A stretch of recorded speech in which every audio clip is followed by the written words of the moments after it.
dolls, and welcome to another episode of my Explaining 1960s fashion series.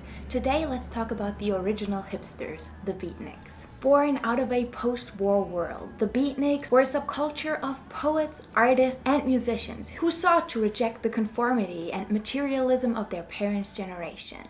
They emerged as the vanguard of the counterculture, setting the stage for the social revolutions to come. The Beatnik subculture formed in the late 1940s and all throughout the 1950s, but eventually climaxed in the 1960s. They met up in hip enclaves like New York's Greenwich Village, San Francisco's North Beach, and Venice Beach in Los Angeles.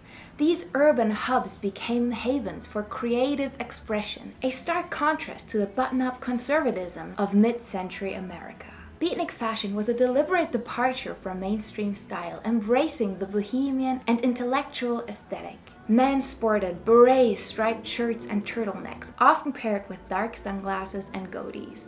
Women favored black tights, pencil skirts, and oversized sweaters, exuding an effortless avant-garde charm. The outfits were often characterized by monochromatic outfits, minimalist silhouettes, and an effortless blend of elegance and practicality. This look was completed with heavy eyeliner and pale lipstick, inspired by French existentialist icon Juliette Greco. The predominant color in Beatnik fashion was black, and it symbolized sophistication and a rejection of mainstream glitz. It was practical and versatile, perfect for the urban intellectual, and it was a stark contrast from the colorful mods. Alongside black, white, gray, and beige were popular choices, creating a clean-cut, modern aesthetic.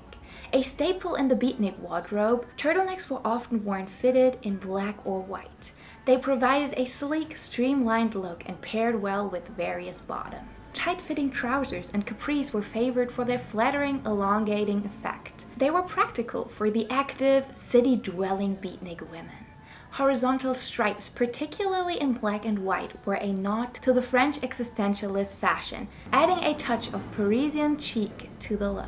While the overall style was minimal, women did wear skirts and dresses, often in simple cuts and solid colors. Mini skirts and short dresses were often styled with oversized sweaters and ankle boots. Peacoats and trenches were popular for their classic, timeless appeal and practicality. Often in dark hues, they added an air of sophistication to any outfit. Accessories like berets added an European flair, while scarves provided a touch of elegance and warmth. Comfortable yet stylish, ballet flats and loafers were perfect for navigating city streets. They complemented the slim pants and skirts well. For a slightly edgier look, Beatnik women also favored ankle boots, often in black leather. When it came to accessories, Beatniks favored simple, understated pieces, like thin bracelets, small earrings, and delicate or simple long pendant necklaces. The focus was on enhancing natural beauty without overwhelming the outfit. A nod to the glamorous side of Beatnik fashion, oversized sunglasses added a touch of mystery and allure. The Beatnik sartorial choices were not just about the style, but a statement against the mass-produced fashion of the time. Their clothes were often thrifted or handmade, emphasizing on individuality and self-expression over consumerism. Several key figures epitomized the Beatnik look, each bringing their own unique flair to the subculture. So let's talk about the style of some of the most popular Beatnik women. Let's start with Juliette Greco, a French singer and actress. She truly was the embodiment of Beatnik chic. Known for her dramatic eye makeup, dark clothing, and intellectual allure, she became a muse for many artists and writers of the era. While more widely known, Audrey Hepburn's style often echoed Beatnik sensibilities, especially in films like Funny Face, where she sported black turtlenecks, slim pants, and ballet flats. Her minimalist, elegant approach to fashion made her an enduring icon. The American actress Jean Seberg, particularly known for her role in Jean-Luc Godard's Breathless, was a quintessential Beatnik icon.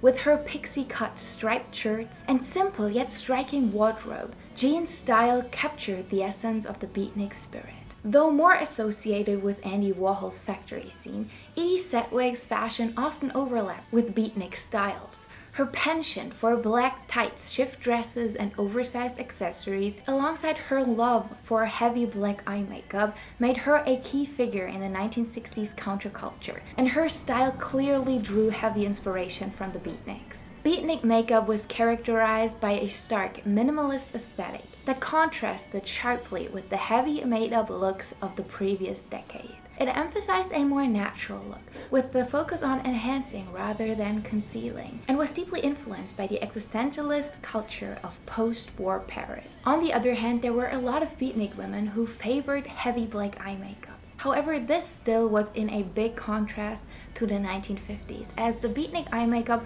was a lot more smudged and less put together. Eyes, like always with 1960s makeup, were the focal point of Beatnik makeup, with a particular emphasis on creating an intense, soulful gaze. This was achieved through a few techniques. Black eyeliner was a staple, typically applied in a bold line along the upper and also often along the lower lash line. Some Beatniks preferred a subtle cat eye flick to elongate the eyes and add a touch of dramatic flair without going overboard. Neutral tones reigned supreme, with shades like taupe, beige, and soft browns providing just enough definition to the eyes. The look ranged from understated yet sophisticated to bold and heavy, allowing the eyeliner to take center stage. Thick, dark lashes were a must, achieved through generous coats of mascara. False eyelashes were occasionally used for added drama, but the emphasis remained on creating a look that felt authentic and approachable. Eyebrows were kept natural and slightly thick, in line with the overall minimalist approach. They were groomed and shaped to complete the eyes, but were not overly defined or plucked into thin lines. A simple brow pencil might be used to fill in sparse areas and maintain a cohesive look. Lips in the Beatnik era were typically kept neutral, with shades ranging from soft pinks to nude tones and browns. Lipstick was applied sparingly to enhance the natural lip color rather than create a bold statement. The aim was to balance the dramatic eyes with a more subdued, elegant lip. While not makeup per se, hair played a crucial role in the Beatnik aesthetic.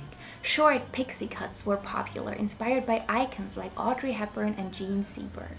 For those with longer hair, styles were often sleek and straight or loosely curled, emphasizing a carefree intellectual vibe. In keeping with their cultural ethos, many Beatnik women preferred a DIY approach to beauty, using simple, natural product. Homemade skincare remedies like honey masks and olive oil moisturizers were popular, reflecting a desire to stay connected to nature and avoid the commercial beauty industry.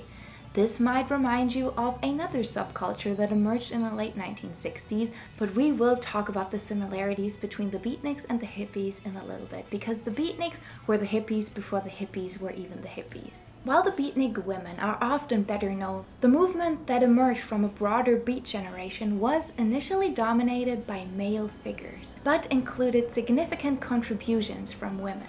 The Beatnik movement initially reflected the broader societal norms of the 1950s, where male voices were more prominent and celebrated. However, the inclusions and contributions of women were vital in challenging and expanding the movement's scope. Over time, as the movement evolved and intersected with other social changes, such as the feminist movement, women's voices within the beat generation gained more recognition. Female beat writers began to challenge the male-dominated narrative and offered their perspective on freedom, sexuality, and societal norms. However, this video wouldn't be complete without the men that defined the Beatniks. Often hailed as the king of the beat generation, Jack Kerouac was a seminal figure in the Beatnik movement. His novel On the Road became a defining work of the era, encapsulating the restless spirit and quest for meaning that characterized the Beatnik ethos. Jack's style was rugged and utilitarian, often seen in simple work shirts, chinos, and well-worn boots. His attire reflected his itinerant lifestyle and disdain for materialism, favoring practical and comfortable clothing suited to a life on the road. Another central figure to the Beatnik movement was Allen Ginsberg, known for his powerful poetry and countercultural activism. His poem Howl is one of the most famous works of beat literature, so let me read you a little bit from Howl. I saw the best minds of my generation destroyed by madness, starving hysterical naked, dragging themselves through the streets at dawn looking for an angry fix. Angel-headed hipsters burning for the ancient heavenly connection to the starry dynamo in the machinery of the night. Allen Ginsberg's fashion was understated yet distinctive. He often wore glasses, a beard, and loose, comfortable clothing that suited his intellectual and bohemian lifestyle. His style was less about making a fashion statement and more about embracing a laid-back intellectual persona. William S. Burroughs and Neil Cassidy were two more popular beatnik writers, and by now these names might be familiar to you. All these men would later become figureheads of the 1960s countercultural and hippie movement. As said earlier, eventually the beatnik movement kind of merged into the hippie movement, so let me tell you how this happened. The Beats rejected materialism, embraced Eastern philosophies, and explored alternative lifestyles, often revolving around jazz, poetry readings, and the use of drugs and free love. Their writings critiqued societal norms and paved the way for a broader cultural shift in the 1960s. The influence of beat ideals on the counterculture of the 1960s was profound.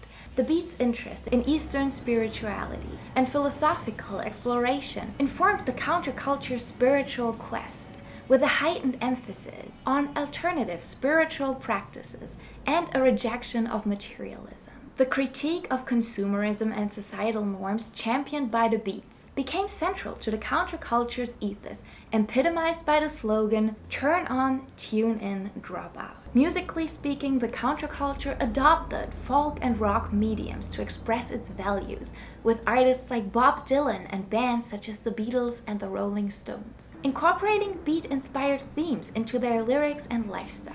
Political activism also flourished, with figures like Allen Ginsberg participating in anti-war protests and other social movements, echoing the Beats' earlier critiques of American society. Even in the beginnings, music was the heartbeat of the beatnik subculture, providing a soundtrack to their lives and gatherings. Jazz, especially bebop, was the genre of choice, with legends like Charlie Parker, Thelonious Monk, and Miles Davis becoming the heroes of the scene. Coffee houses and underground clubs reverberated with the sounds of live jazz, punctuated by spontaneous poetry readings. Beat poetry, characterized by its free-form style and raw emotion, was another cornerstone of the beatnik movement. Figures like Allen Ginsberg, Jack Kerouac, and Lawrence Ferlinghetti captured the spirit of the age with their powerful, unfiltered verses.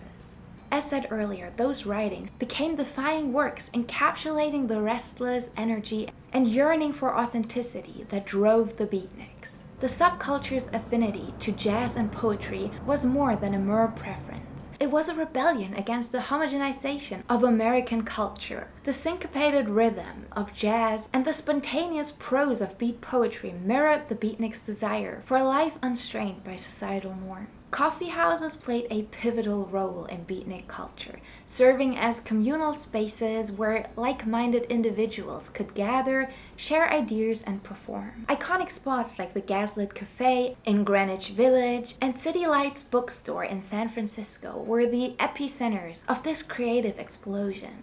These venues were not just places to drink coffee, but hotspots for the countercultural thoughts and artistic innovation. The beatniks' quest for spiritual enlightenment also set them apart. Influenced by Eastern philosophies, particularly Zen Buddhism, they sought deeper meaning and personal liberation. This spiritual journey was reflected in their art, literature, and even their lifestyles, with many beatniks adopting a minimalist, ascetic approach to life. Drug use, particularly marijuana and LSD, was another aspect of the beatnik scene, used as means of expanding consciousness and exploring altered states of mind. While controversial, this experimentation with substances was seen by many beatniks as a path to greater self-awareness and artistic liberation and inspiration. Despite their avant-garde learnings, beatniks faced considerable pushbacks from mainstream society. They were often derided as unkempt and morally dubious, with their rejection of traditional values seen as a threat to the social order. Many beatniks chose not to work in a traditional way, but pursue poetry, which a lot of people of the older generation couldn't stand. However, this very opposition only served to solidify their status as pioneers of a new cultural paradigm. As the 1960s progressed, the Beatnik subculture began to evolve, giving way to the broader countercultural movement of the hippies and beyond. Yet the influence of the Beatniks remained profound, their legacy evident in the continuing evolution of art, music, and literature. In conclusion, the Beatniks of the 1960s were more than a subculture. They were pioneers of a unique era defined by their bold fashion, eclectic music, and visionary art. Their influence resonates nostalgically today, reminding us of a time when rebellion was an art form and creativity knew no boundaries. They continue to inspire, their legacy etched in the fabric of cultural history as a testament to the enduring allure of authenticity and unconventional spirit.